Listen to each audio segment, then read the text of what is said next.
ಸರ್ಕಾರದ ವೈಫಲ್ಯವನ್ನ ಮುಚ್ಚಿಡೋದಕ್ಕೆ ಪೊಲೀಸ್ ಅಧಿಕಾರಿಗಳ ಮೇಲೆ ಬ್ರಹ್ಮಾಸ್ತ್ರ. ಆರ್ಸಿಬಿ ಸೆಲೆಬ್ರೇಷನ್ ಸದ್ಯಕ್ಕೆ ಬೇಡ ಅಂದಿದ್ದ ಕಮಿಷನರ್ ದಯಾನಂದ್ ಅವರು ಸರ್ಕಾರದ ಒಳಜಂಬಕ್ಕೆ 11 ಮಂದಿಯ ಬಲಿಯಾಗ್ಬಿಟ್ರ, ಅವರ ಬಲಿ ಪಡೆದು ಬಿಟ್ರ. ತಮ್ಮ ಪ್ರತಿಷ್ಠೆ ಶೋ ಆಫ್ಗೆ ಅಮಾಯಕರ ಜೀವ ಬಲಿಯಾಗಿದೆಯಾ?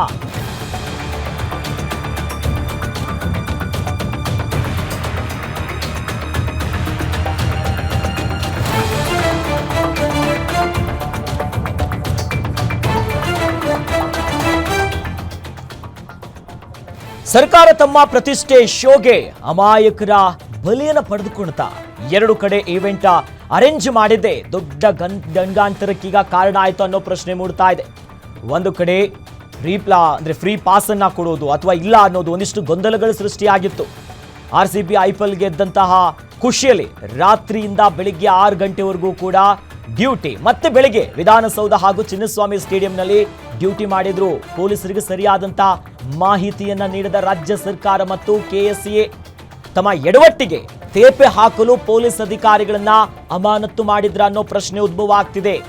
ಯಾಕಂದ್ರೆ ಪೊಲೀಸ್ ಅಧಿಕಾರಿಗಳಿಗೆ ಅನೇಕ ಕಡೆ ಈಗಾಗಲೇ ಕೆಲಸ ಮಾಡುವಂತ ಒತ್ತಡ ಇತ್ತು.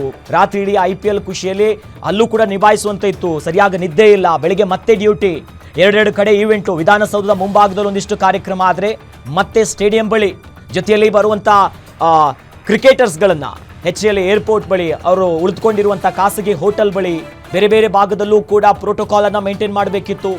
ತಂಡವಾಗಿ ಕೆಲಸ ಮಾಡ್ತಾ ಇದ್ರು. ಬಟ್ ಸರಿಯಾದಂಥ ಮಾಹಿತಿಯನ್ನ ನೀಡಲಿಲ್ಲ ಸರ್ಕಾರ ಮತ್ತು ಕೆಎಸ್ಎ. ಈ ಅನೇಕ ಎಡವಟ್ಟು ಗೊಂದಲದಿಂದಲೇ ಇಂಥದ್ದೊಂದು ದುರಂತ ಆಗಿದೆ. ಸದ್ಯ ತಮ್ಮ ಎಡವಟ್ಟಿಗೆ ತೇಪೆಯನ್ನ ಹಾಕೋದಕ್ಕೆ ಪೊಲೀಸ್ ಅಧಿಕಾರಿಗಳನ್ನ ಅಮಾನತು ಮಾಡಿಬಿಟ್ರ. ಯಾಕೆ ಹೀಗೆ ಮಾಡಿದ್ರು? ಇವ್ರನ್ನ ಯಾಕಾದ್ರೂ ಬಲಿಪಶು ಮಾಡಿಬಿಟ್ರ ಅನ್ನೋ ಪ್ರಶ್ನೆಗಳು ಸದ್ಯ ಮೂಡ್ತಾ ಇದೆ. ತಮ್ಮ ಪ್ರತಿಷ್ಠೆಗೆ, ತಮ್ಮ ಶೋ ಆಫ್ಗಾಗಿ ಅಮಾಯಕರ ಜೀವ ಹೋಯ್ತಾ? ಕಾಲ್ ತುಳಿತಕ್ಕೆ ಸಿಲುಕಿ ನಲುಗಿ ಪ್ರಾಣವನ್ನ ಬಿಟ್ಟಿದ್ರು ಅಮಾಯಕ ಅಭಿಮಾನಿಗಳು. ಈ ಮೂಲಕವಾಗಿ ಸದ್ಯ ಈಗಾಗಲೇ ಪೊಲೀಸ್ ಅಧಿಕಾರಿಗಳನ್ನು ಕೂಡ ಸಸ್ಪೆಂಡ್ ಮಾಡಲಾಗಿದೆ. ಈ ನಿಟ್ಟಿನಲ್ಲಿ ಸಿಐಡಿಗೂ ಕೂಡ FIRಗೆ ಸಂಬಂಧಪಟ್ಟಂತೆ ಆದೇಶವನ್ನು ನೀಡಿದ್ದಾರೆ.